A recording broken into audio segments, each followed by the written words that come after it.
Signing up took 30 seconds. One button, one click. Done. Now try to cancel.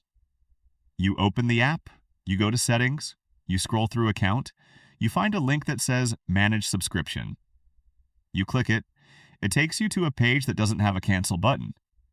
So you scroll further, find something called Plan Details, click that, and land on a screen offering you 4 different plan options, none of which is Stop Charging Me.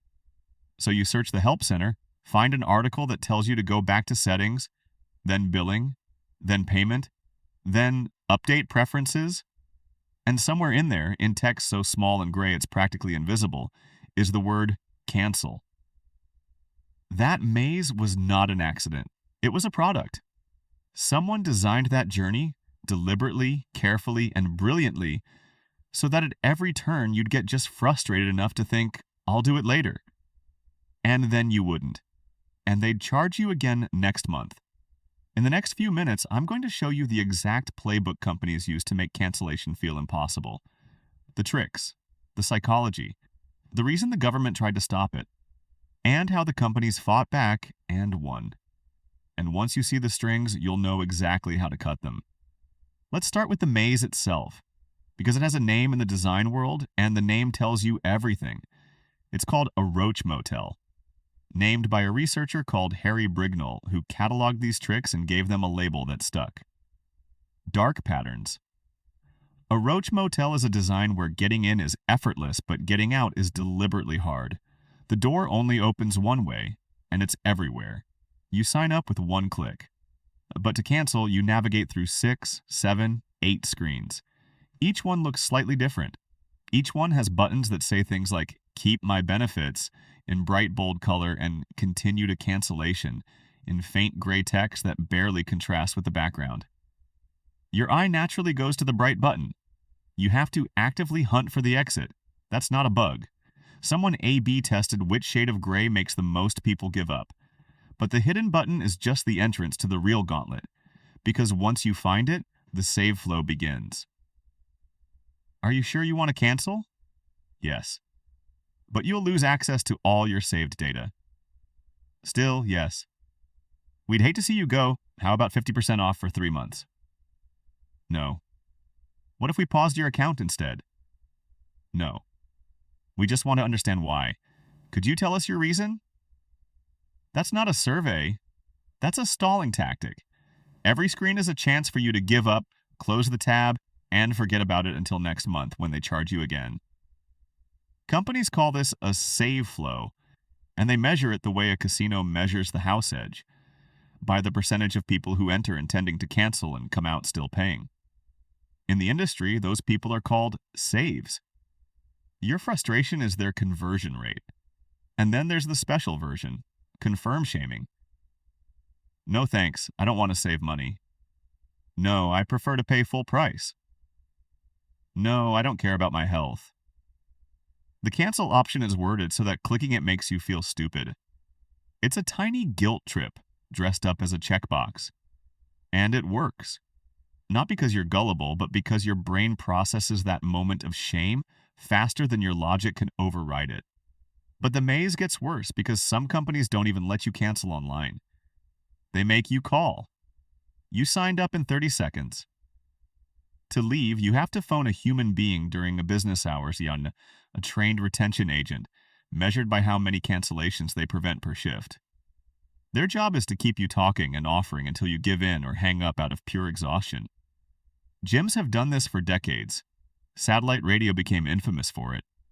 Some newspapers still require it. The single biggest barrier to canceling is the effort of making a phone call.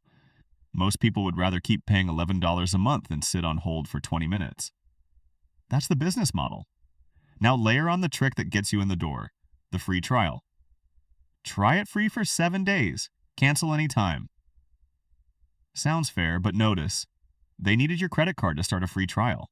Why would a free thing need a payment method? Because the entire model depends on you forgetting. The trial ends on a Tuesday at 2 a.m. The charge hits silently, and by the time you notice, you've paid for a month of something you used once. This is the Roach Motel at its purest. Walking in is frictionless. Walking out requires you to remember an arbitrary date, navigate the maze, survive the save flow, and beat the billing cycle. One moment of forgetting, and they win. And here's the detail that should unsettle you.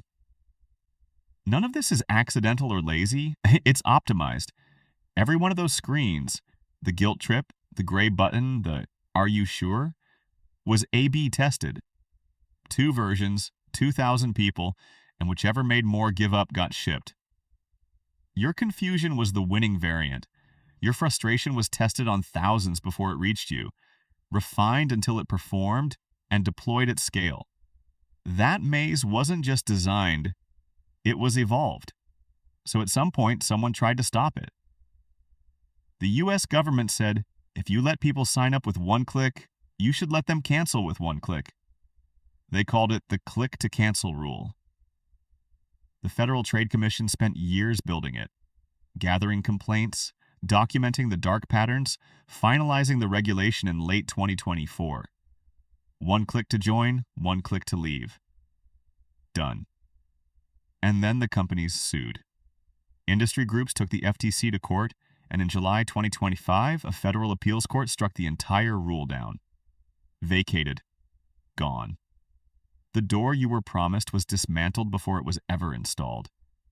The FTC hasn't given up. They've started a new rulemaking process in early 2026. But the point is worth sitting with. The system was so profitable that when the government tried to add a single exit button, the industry spent millions in legal fees to prevent it.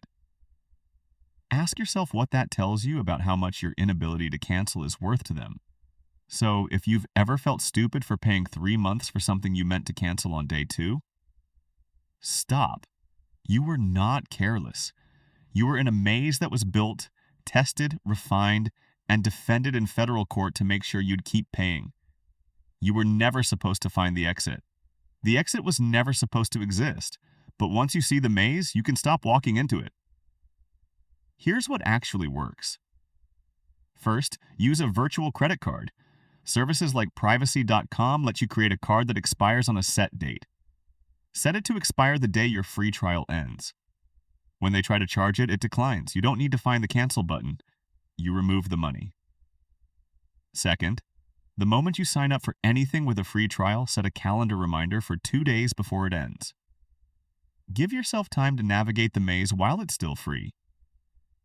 Third, and this one is quietly powerful, screenshot the cancellation path the day you sign up. Walk through it once while you don't need it. Document every screen. When you do need to cancel, you have a map of the maze. And fourth, know that even though the federal rule was struck down, your state may have its own auto-renewal law. Many states require companies to let you cancel the same way you signed up. You have more rights than the save flow wants you to believe. Because the whole trick, every gray button, every guilt trip, every call us to cancel, depends on one thing. You believing that the difficulty is normal, that cancellation is just hard, that it's your job to figure it out. It was never hard. It was made hard. Buy people for a profit out of your money. And now you can see the strings.